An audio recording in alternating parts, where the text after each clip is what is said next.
ನಟಿ Ranya Rao gold smuggling ಕೇಸ್ಗೆ twist ಮೇಲೆ ಟ್ವಿಸ್ಟ್ ಸಿಗ್ತಾ ಇದೆ. ಇದೀಗ ಪ್ರತಿಷ್ಠಿತ ಖಾಸಗಿ ಹೋಟೆಲ್ನ ಮಾಲೀಕನ ಮೊಮ್ಮಗ ಅರೆಸ್ಟ್ ಆಗಿದ್ದಾನೆ.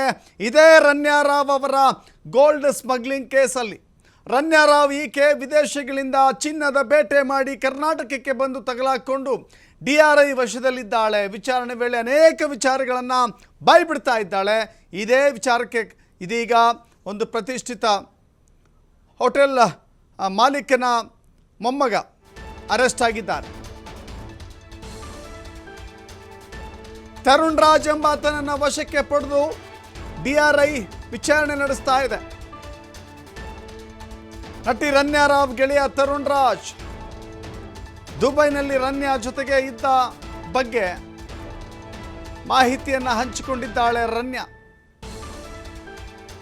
ಸ್ಮಗ್ಲಿಂಗ್ ಬಗ್ಗೆ ತರುಣ್ ರಾಜ್ನ ವಿಚಾರಣೆಯನ್ನು ಮಾಡ್ತಾ ಇದ್ದಾರೆ. ಈಗ ಸ್ಮಗ್ಲಿಂಗ್ ಹೆಂಗಾಯಿತು, ಯಾರೆಲ್ಲ ಪ್ಲಾನ್ ಮಾಡ್ಕೊಂಡಿದ್ರು, ಯಾರೆಲ್ಲ ಇದ್ರು, ಜೊತೆಗೆ ಹೇಗೆ ಇದೆಲ್ಲ ಒಂದು ಜಾಲ, ಒಂದು ವ್ಯವಸ್ಥಿತ ಜಾಲ ಈ ಇಡೀ ಸ್ಮಗ್ಲಿಂಗಲ್ಲಿ ಹೇಗೆ ಕೆಲಸ ಮಾಡ್ತಾ ಇತ್ತು ಅನ್ನೋದನ್ನು ಎಳೆಯಾಗಿ ಬಿಚ್ಚಿಡ್ತಾ ಇದೆ DRI.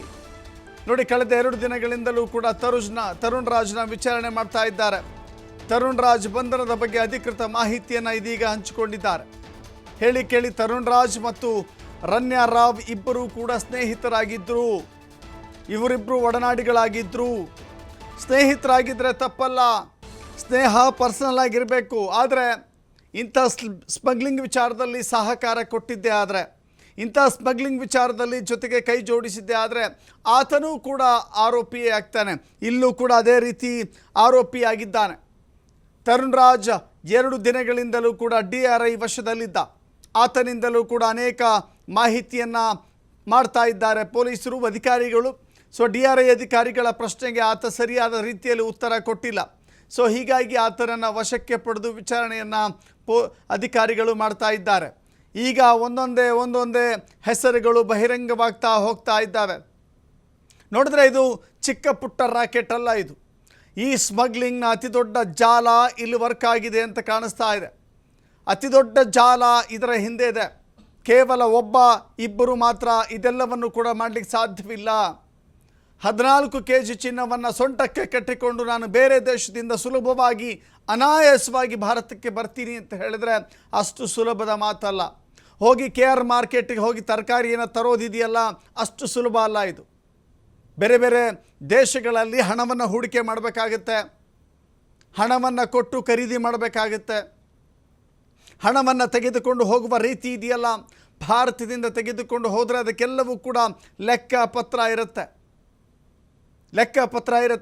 ಭಾರತದಿಂದ ಅಥವಾ ಬೆಂಗಳೂರಿನಿಂದ ಹಣವನ್ನು ತೆಗೆದುಕೊಂಡು ಹೋದರೆ ಲೆಕ್ಕಪತ್ರ ಖಂಡಿತವಾಗಿರುತ್ತೆ. ಇಲ್ಲಿಯೂ ಕೂಡ ತಪಾಸಣೆ ಆಗುತ್ತೆ. ಒಂದು ವೇಳೆ ಭಾರತದಿಂದ ಅಥವಾ ಕರ್ನಾಟಕದಿಂದ ಹಣವನ್ನು ತೆಗೆದುಕೊಂಡು ಹೋಗಿಲ್ಲ ಅಂದರೆ ದುಬೈನಲ್ಲಿ ಅಥವಾ ಬೇರೆ ಬೇರೆ ದೇಶಗಳಲ್ಲಿ ಆಕೆಗೆ ಹಣ ಕೊಟ್ಟವರು ಯಾರು? ಬೇರೆ ದೇಶದ ನೆಲದಲ್ಲಿ ನಿಂತು ಇಷ್ಟೊಂದು ಬೃಹತ್ ಪ್ರಮಾಣದ ಚಿನ್ನವನ್ನು ಆಕೆ ಖರೀದಿ ಮಾಡ್ತಾಳೆ ಅಂತ ಹೇಳಿದ್ರೆ ಅಷ್ಟೊಂದು ಹಣ ಆಕೆಗೆ ಪೂರೈಕೆ ಮಾಡಿದವರು ಯಾರು? ಪೂರೈಕೆ ಮಾಡಿದಂಥವರು ಕೇವಲ ಸ್ನೇಹದ ಕಾರಣಕ್ಕಾಗಿ, ಕೇವಲ ಫ್ರೆಂಡ್ಶಿಪ್ನ ಕಾರಣಕ್ಕಾಗಿ ಹಣವನ್ನು ಕೊಟ್ಟಿದ್ದಾರಾ, ಅಥವಾ ಇಡೀ ಜಾಲದಲ್ಲಿ ಅವರು ಕೂಡ ಶಾಮೀಲಾಗಿದ್ದಾರಾ? ಹಣವನ್ನು ಕೊಟ್ಟು ಆಕೆಗೆ ಚಿನ್ನವನ್ನು ಕೊಡಿಸಿ ಆಕೆಯನ್ನು ಕರ್ನಾಟಕಕ್ಕೆ ಕಳಿಸಿ ಕರ್ನಾಟಕದಲ್ಲಿ ಆ ಕದ್ದು ತಂದ ಚಿನ್ನವನ್ನು ಮಾರಿ ಶ್ರೀಮಂತರಾಗುವಂಥ ಬಹಳ ದೊಡ್ಡ ಕನಸನ್ನು ಆ ಜಾಲ ಇಲ್ಲಿ ಹೊಂದಿತ್ತ. ಇಡೀ ಜಾಲದ ಬಗ್ಗೆ, ಇಡೀ ಆ ನೆಟ್ವರ್ಕ್ ಬಗ್ಗೆ ಜಾಲಾಡ್ತಾ ಇದ್ದಾರೆ. 2 ತಂಡಗಳು ಈಗ ತನಿಖೆಯನ್ನು ಮಾಡ್ತಾ ಇದೆ. ಒಂದು ಕಡೆ DRI, ಮತ್ತೊಂದು ಕಡೆ CBI. ಯಾಕೆ ಅಂತ ಹೇಳಿದರೆ ಇದೊಂದು ಬಹುಕೋಟಿ ಹಣದ ವರ್ಗಾವಣೆ ಆಗಿರೋದು ಕಾಣಿಸ್ತಾ ಇದೆ. ಸೊ ಹೀಗಾಗಿ ಇಷ್ಟೊಂದು ದೊಡ್ಡ ಪ್ರಮಾಣದಲ್ಲಿ ಚಿನ್ನ ವಹಿವಾಟು, ಸಾಗಾಟ, ಸ್ಮಗ್ಲಿಂಗ್ ಆಗಿದೆ. ಹೀಗಾಗಿ CBI ನ್ಯಾಚುರಲಿ ಎಂಟ್ರಾಗಿದೆ. ಸೊ ಹೀಗಾಗಿ ಒಂದು ಕಡೆ DRI ಮತ್ತು ಇನ್ನೊಂದು ಕಡೆ CBI ಎರಡೂ ಕೂಡ ತನಿಖೆಯನ್ನು ಮಾಡ್ತಾ ಇದ್ದಾರೆ. ಬಟ್ ಇಲ್ಲಿ ತರುಣ್ ರಾಜ್ನ ಪಾತ್ರ ಏನು ಅನ್ನೋದು ಈಗ ಇನ್ನಷ್ಟೇ ಗೊತ್ತಾಗಬೇಕಾಗಿದೆ. ಬಟ್ ಆತನ ಪಾತ್ರ ಇದೆ ಅಂತ ಗೊತ್ತು, ಆದರೆ ಏನು ಪಾತ್ರ ಅಂತ ಇನ್ನು ತನಿಖಾಧಿಕಾರಿಗಳಷ್ಟೇ ಅದನ್ನು ಸ್ಪಷ್ಟಪಡಿಸಬೇಕಾಗತ್ತೆ. ಮತ್ತಷ್ಟು ಮಾಹಿತಿ ನಮ್ಮ ಪ್ರತಿನಿಧಿ ಸಂತೋಷ್ ನೀಡ್ತಾರೆ. ಸಂತೋಷ, ತರುಣ್ ರಾಜ್ ಯಾರು, ಆತನಿಗೂ ಆಕೆಗೂ ಏನು ಸಂಬಂಧ, ಜೊತೆಗೆ ಈ ಪ್ರಕರಣದಲ್ಲಿ ತರುಣ್ ರಾಜ್ ಅವರ ಏನೇನು ಪಾತ್ರ ಇತ್ತು ಅನ್ನೋದು ಏನಾದರೂ ಮಾಹಿತಿ ಸಿಗ್ತಾ ಇದೆಯಾ, ಅಥವಾ ಈಗಷ್ಟೇ ಇದೊಂದು ಪ್ರಾಥಮಿಕ ಮಾಹಿತಿ ಅಷ್ಟೇ. ಇನ್ನು ತನಿಖೆ ವೇಳೆ ಈತನಿಂದ ಎಲ್ಲವನ್ನೂ ಬಾಯಿ ಬಿಡಿಸಿದ ನಂತರದಲ್ಲಿ ಕೇವಲ ಈತ ಮಾತ್ರ ಅಲ್ಲ, ಅನೇಕರು ಕೂಡ ಹೆಸರುಗಳಲ್ಲಿ ಪ್ರಸ್ತಾಪ ಆಗುವಂಥ ಸಾಧ್ಯತೆಗಳಿದೆಯಾ? ಗೋ ಹೆಡ್ ಸಂತೋಷ್. ದಶರಥ್, ಈಗಾಗಲೇ ರನ್ಯಾರಾವ್ ಪ್ರಕರಣಕ್ಕೆ ಸಂಬಂಧಪಟ್ಟ ಹಾಗೆ ಡಿಆರ್ಐನ ಅಧಿಕಾರಿಗಳು ಸಾಕಷ್ಟು ತನಿಖೆಯನ್ನು ನಡೆಸ್ತಾ ಇರುವಂತದ್ದು. ಇದರ ಜೊತೆಗೆ ಪ್ಯಾರಲಲ್ ಸಿಬಿಐ ಅಧಿಕಾರಿಗಳು ಕೂಡ ಪ್ರಕರಣವನ್ನು ದಾಖಲು ಮಾಡಿಕೊಂಡು ತನಿಖೆ ನಡೆಸ್ತಾ ಇರುವಂತದ್ದು.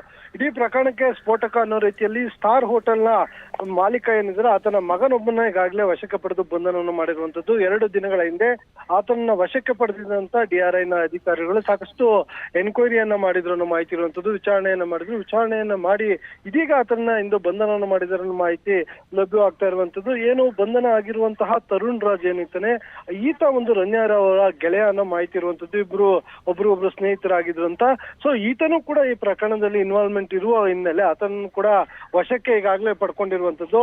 ವಶಕ್ಕೆ ಪಡ್ಕೊಂಡಿರುವಂತಹ ಅಧಿಕಾರಿಗಳು ವಿಚಾರಣೆ ನಡೆಸಿದ್ರೆ ಇವತ್ತು ಬಂಧನವನ್ನು ಮಾಡಿದ್ದಾರೆ. ಆತನನ್ನು ಕೂಡ ಕೋರ್ಟ್ಗೆ ಪ್ರೊಡ್ಯೂಸ್ ಮಾಡ್ಬೇಕಾಗತ್ತೆ. ಕೋರ್ಟ್ಗೆ ಪ್ರೊಡ್ಯೂಸ್ ಮಾಡಿ ಆತನನ್ನು ಕೂಡ ವಶಕ್ಕೆ ಪಡಿತಾರೆ ಅಂತ ಕಾಯ್ದು ನೋಡ್ಬೇಕು.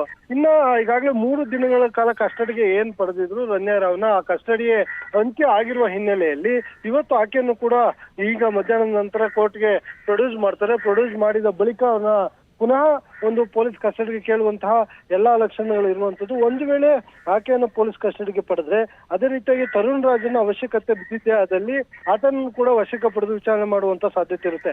ಒಟ್ಟಾರೆಯಾಗಿ ಇಡೀ ಪ್ರಕರಣಕ್ಕೆ ಅಂದ್ರೆ ಇಂಟರ್ಲಿಂಕ್ಗಳು, ರಾಜಕೀಯ ಮುಖಂಡಗಳಿರ್ಬೋದು, ಬಿಸ್ನೆಸ್ ಮೆನ್ಗಳಿರ್ಬೋದು, ಈ ರೀತಿಯಾಗಿ ದೊಡ್ಡ ದೊಡ್ಡ ಉದ್ಯಮಿಗಳ ಮಕ್ಕಳಿರ್ಬೋದು, ಇವರುಗಳ ಇಂಟರ್ಲಿಂಕ್ ಸಿಗ್ತಾ ಇರುವಂತದ್ದು. ಅಂದ್ರೆ ಎಲ್ಲರೂ ಕೂಡ ಈಗಾಗಲೇ ರನ್ಯಾರಾವ್ನ ಹಿನ್ನೆಲೆ ಒಂದು ದೊಡ್ಡ ಸಿಂಡಿಕೇಟ್ ಇದೆ ಅಂತ ಏನೋ ಅಧಿಕಾರಿಗಳು ಸಸ್ಪೆಕ್ಟ್ ಅನ್ನ ಮಾಡಿದರೆ ಅದಕ್ಕೆ ಪೂರಕ ಅನ್ನೋ ರೀತಿಯಲ್ಲಿ ಅವರ ಸಸ್ಪೆಕ್ಟ್ಗೆ ಈ ರೀತಿಯಾಗಿ ಕೆಲವರ ದೊಡ್ಡವರ ಬಂಧನ ಆಗ್ತಾ ಇರುವಂತದ್ದು. ಅದರ ಜೊತೆಗೆ ಕೆಲ ರಾಜಕೀಯ ಮುಖಂಡರಿಗೆ ಮತ್ತು ಹಿರಿಯ ಅಧಿಕಾರಿಗಳು ಕೂಡ ಒಂದು ನೋಟಿಸ್ ಕೊಡುವಂತ ಸಾಧ್ಯತೆ ಇರುವಂತ. ಅದಕ್ಕೂ ಬೇಕಾಗಿರುವ ಎಲ್ಲಾ ಪೂರ್ವ ತಯಾರಿಯನ್ನ ಈಗಾಗಲೇ ಅಧಿಕಾರಿಗಳು ಮಾಡಿರುವಂತದ್ದು. ಸೊ ಯಾವುದೇ ಕ್ಷಣದಲ್ಲಿ ಯಾವುದೇ ಅಧಿಕಾರಿ ಇರ್ಬೋದು, ರಾಜಕೀಯ ಮುಖಂಡರುಗಳನ್ನ ಒಂದನ್ನು ಬಂಧನ ಮಾಡುವಂತ ಸಾಧ್ಯತೆ ಇರುವಂತದ್ದು ದಶರಥ್. ಜೊತೆಗೆ ಕೇವಲ ತರುಣ್ ರಾಜ್, ಕೇವಲ ರನ್ಯಾರಾವ್ ಅಥವಾ ಕೆಲವಷ್ಟು ಅಧಿಕಾರಿಗಳು, ಕೆಲವಷ್ಟು ರಾಜಕಾರಣಿಗಳು ಅಂತ ಹೇಳಿದ್ರೆ, ಈ ರಾಜಕಾರಣಿಗಳು ಕೂಡ ಇದರಲ್ಲಿ ಹೂಡಿಕೆ ಮಾಡುವಂಥ ಸಾಧ್ಯತೆನಾ ಕೇವಲ, ಅಥವಾ ಈಕೆಗೆ ಸಪೋರ್ಟ್ ಮಾಡಿ ಈಕೆ ಸಂಕಷ್ಟಕ್ಕೆ ಸಿಲುಕಿದಾಗ ಕೆಲವಷ್ಟು ಜನ ಸಹಾಯಕ್ಕೆ ಬರುವಂಥ ಪ್ರಯತ್ನ ಮಾಡಿದ್ರಲ್ಲ, ಆ ಕಾರಣಕ್ಕಾಗಿ ರಾಜಕಾರಣಿಗಳ ಹೆಸರ? ದಶರಥ್, ಏನಾಗುತ್ತೆ ಅಂದ್ರೆ ಸಾಮಾನ್ಯವಾಗಿ ರಾಜಕಾರಣಿಗಳಿರ್ಬೋದು, ರಾಜಕೀಯ ಮುಖಂಡಗಳ ಜೊತೆ ಗುರುತಿಕೊಂಡಿರೋರ್ಬೋದು, ಬಿಸ್ನೆಸ್ ಮೆನ್ಗಳಿರ್ಬೋದು, ಒಂದು ಟ್ಯಾಕ್ಸ್ ಅನ್ನ ಅವಾಯ್ಡ್ ಮಾಡ್ಲಿಕ್ಕೆ, ಇಲ್ಲ ಇವರು ಅಕ್ರಮವಾಗಿ ಸಂಪಾದನೆ ಮಾಡಿದಂತ ಹಣ ಏನಿರುತ್ತೆ ಅದನ್ನ ಬ್ಲಾಕ್ ಇಂದ ವೈಟ್ ಮಾಡ್ಕೊಳ್ಳಿಕ್ಕೆ ಅಂತ ಏನ್ ಹೇಳ್ತಾರೆ, ಇಂತಹ ಸಂದರ್ಭದಲ್ಲಿ ಹಣ ಹೂಡಿಕೆಯನ್ನ ಮಾಡ್ಬೇಕಾಗುತ್ತೆ. ಹಣ ಹೂಡಿಕೆಯನ್ನ ಮಾಡ್ಲಿಕ್ಕೆ ಅವ್ರಿಗೆ ಬೇಕಾಗಿರುವಂತ ಒಂದು ಟ್ರಸ್ಟೆಡ್ ವ್ಯಕ್ತಿ ಬೇಕಾಗಿರುತ್ತೆ. ಸೊ ಅಂತವ್ರನ್ನ ಇಟ್ಕೊಂಡು ಸಾಮಾನ್ಯವಾಗಿ, ನಾನು ಈ ಪ್ರಕರಣವನ್ನ ಉಲ್ಲೇಖ ಮಾಡಿ ಹೇಳ್ತಾ ಇಲ್ಲ, ಬೇರೆ ಬೇರೆ ಪ್ರಕರಣಗಳಲ್ಲಿ ನಾವು ಸಾಕಷ್ಟು ನೋಡಿದ್ವಿ.